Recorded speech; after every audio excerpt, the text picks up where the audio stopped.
Hello and welcome to Resilient Voices, stories that of newfound heroes. And today's newfound hero with us is the wonderful, the beautiful Fiona Clark. Hi, Fiona. Hey, nice to see you.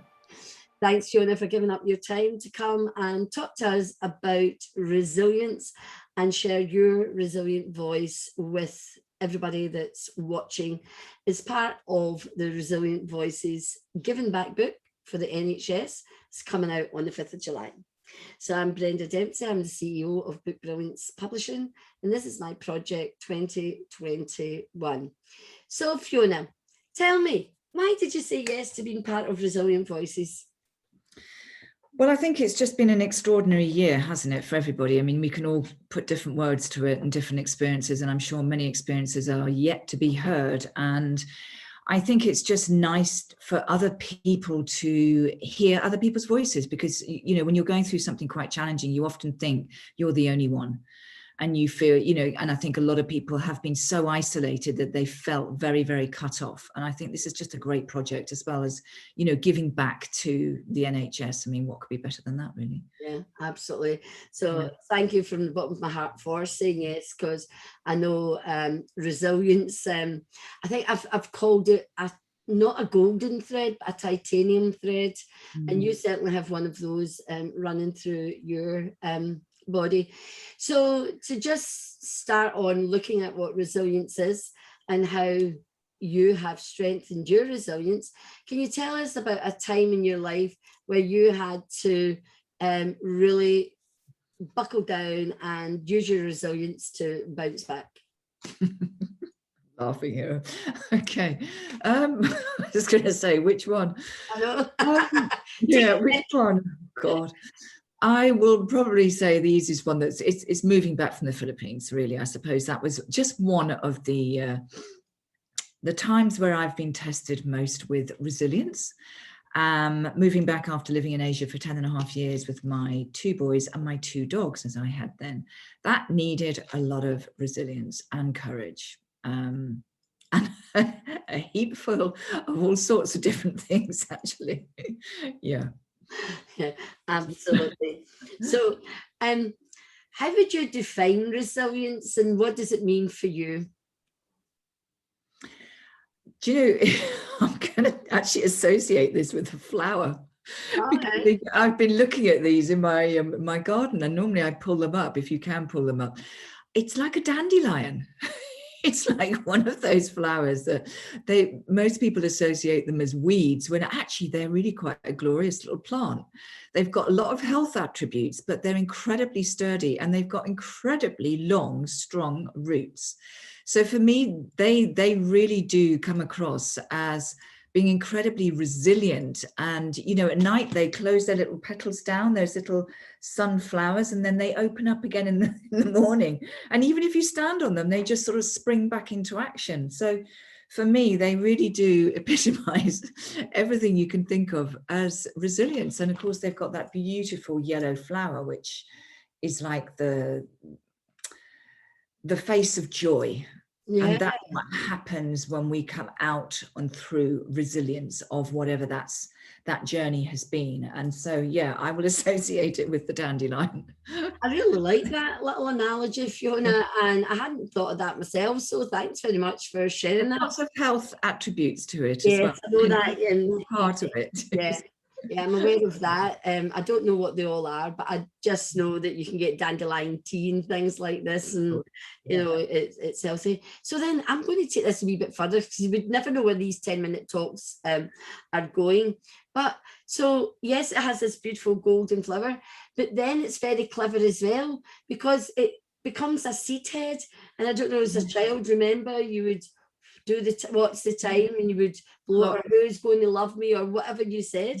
So how would you use that aspect of the dandelion in resilience? I think so. It's funny you should say that, because I had to go for a long walk, which was another story this morning. My fob on my car, the battery went, so I couldn't start the car.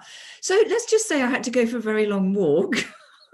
And I saw lots of these clocks, as we call them, the seeds, along the verge of the grass where I was walking, and I actually stopped to take a photograph because they are really beautiful when you look at them in their whole state. So I would actually put that. So we've got the beautiful flower that just comes out there. It's showing its resilience. And then maybe this is the clock that comes up, the seeds that is actually spreading your love everywhere once you've got through that resilience, and spreading the joy and spreading out who you really are in the world. And it's like every single one of those little parts of the seed head, it's like us in the universe, isn't it? It's like all of us that are just, you know what, we're everywhere. And so are the flowers.